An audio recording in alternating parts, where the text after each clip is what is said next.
Hello guys, మన రామ్ చరణ్ గారిది పెద్ద సినిమా అయితే ఎవరెవరైతే థియేటర్లో అయితే మిస్ అయ్యారో వాళ్ళందరికైతే ఒక హ్యాపీ న్యూస్ భయ్య. అదేంటంటే ఈ మూవీ వచ్చేసి ఓటీటీలో వచ్చేసి నెట్ఫ్లిక్స్ వాళ్ళు అయితే తీసుకున్నారు. ఈ మూవీని కానీ చూడాలంటే జూలై 16th నుంచి అయితే నెట్ఫ్లిక్స్లో అయితే అవైలబుల్గా అయితే ఉండిద్ది భయ్య. ఇంకా సెకండ్ అప్డేట్ వచ్చేసి మన రజనీకాంత్ గారిది జైలర్ 2 మూవీ. చాలామంది అయితే అనుకుంటారు ఈ మూవీ ఆగస్ట్ 15th అయితే వస్తుందని అనుకుంటారు.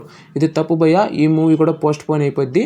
ఇది వచ్చేసి అక్టోబర్ రిలీజ్కి అయితే ప్లాన్ చేస్తున్నామని చెప్తున్నారు. ఇంకా అఫీషియల్ అనౌన్స్మెంట్ అయితే రాలేదు. ఇంకా నెక్స్ట్ అప్డేట్ వచ్చేసి మన నాని గారిది ప్యారడైజ్ మూవీ. ఈ మూవీ ఇప్పటి వరకు చాలా సార్లు అయితే పోస్ట్ పోన్ అయితే జరిగింది. కానీ ఈసారి మాత్రం పోస్ట్ పోన్ అయితే కాకుండా సెప్టెంబర్కి అయితే కన్ఫర్మ్గా అయితే రిలీజ్ చేస్తామని చాలా మంది అయితే అంటున్నారు. ఇంకా అఫీషియల్ అనౌన్స్మెంట్ అయితే రాలేదు. అలాగే ఈ మూవీ నుంచి ఒక మా స్పెషల్ సాంగ్ అయితే రాబోతుంది. ఈసారి ఈ సాంగ్ లో వచ్చేసి హీరోయిన్ కూడా చూపిస్తారని అయితే అంటున్నారు. ఇంకా దీనిపైన ఎటువంటి అఫీషియల్ అనౌన్స్మెంట్ అయితే రాలేదు. ఇది జస్ట్ బజ్ మాత్రమే.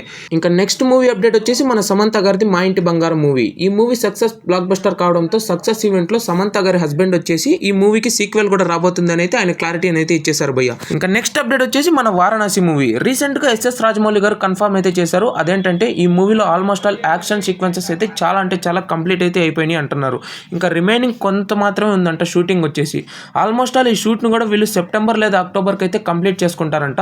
ఇంకా తెలిసిందే కదా, రాజమౌళి గారు అక్టోబర్ తర్వాత ఆయన ప్రమోషన్స్ అయితే స్టార్ట్ చేస్తారు భయ్య.